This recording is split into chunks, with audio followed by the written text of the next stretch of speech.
Shani Graha is the only Graha among all the planets got the Upadhi Ishwar. Says Shanishwar. No one says Budeshwar, Mangaleshwar. No. Shanishwar.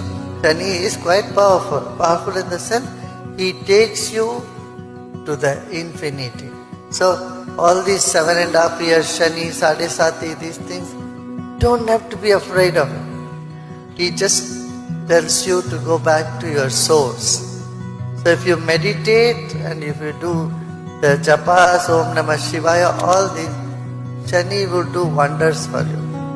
So don't be afraid of Shani. On the other hand, if you're feverish of the worldly stuff and moving into more ignorance, taking pleasure in the ignorant things, Shani will give you one stick so that you can move away from all that. Yeah, it brings you more dispassion.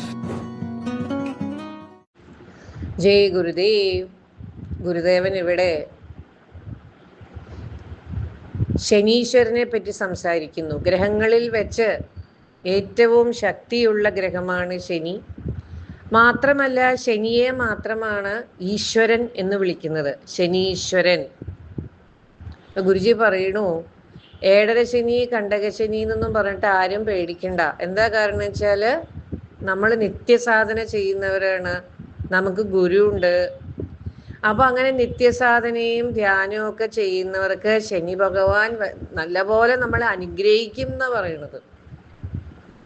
മറിച്ച് ഇന്ദ്രിയ സുഖങ്ങളിൽ മാത്രം മനസ്സ് വെച്ച് അതിൽ മാത്രമേ സത്യത്വമുള്ളൂ എന്ന് പറഞ്ഞ് ജീവിക്കുന്നവർക്കാണ് ഈ ഏഴര ശനിയെയും ശനിയും കൊണ്ട് ബുദ്ധിമുട്ടുകൾ അനുഭവപ്പെടുക. എങ്ങനത്തെ ബുദ്ധിമുട്ടാണ്?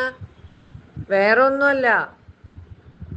അതായത് ഈ സമയത്ത് അവർക്ക് ശനി ഭഗവാൻ ഒരു കൊട്ടു കൊടുക്കും. അപ്പൊ ഗുരുദേവൻ പറയാണ്, എന്തിനാണ് ആ കൊട്ടു കൊടുക്കുന്നത്? ഭഗവാനിലേക്ക് അടുക്കാനായിട്ട്. നമ്മൾ ഈ ഭൗതികതയിൽ തന്നെ കുടുങ്ങല്ലേ. ഇവിടെയൊന്നും അല്ല സത്യത്വം. സത്യത്വം എവിടെ ഇരിക്കണേ? ഭഗവാനിലാണ് സത്യത്വം. നമ്മൾ അവിടുന്നാ വന്നത്. നമ്മുടെ ഉള്ളിൽ തന്നെയാണ് ആ ശക്തി, നമ്മുടെ ഉള്ളിൽ തന്നെയാണ് ഭഗവാൻ, നമ്മുടെ ഉള്ളിൽ തന്നെയാണ് ഗുരുതത്വം എന്ന് പറഞ്ഞ് മനസ്സിലാക്കി തരുന്ന ഗ്രഹമാണ് ശനി ഭഗവാൻ.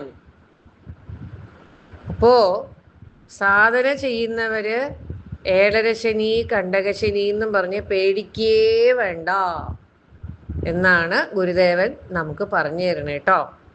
ജയ് ഗുരുദേവ്.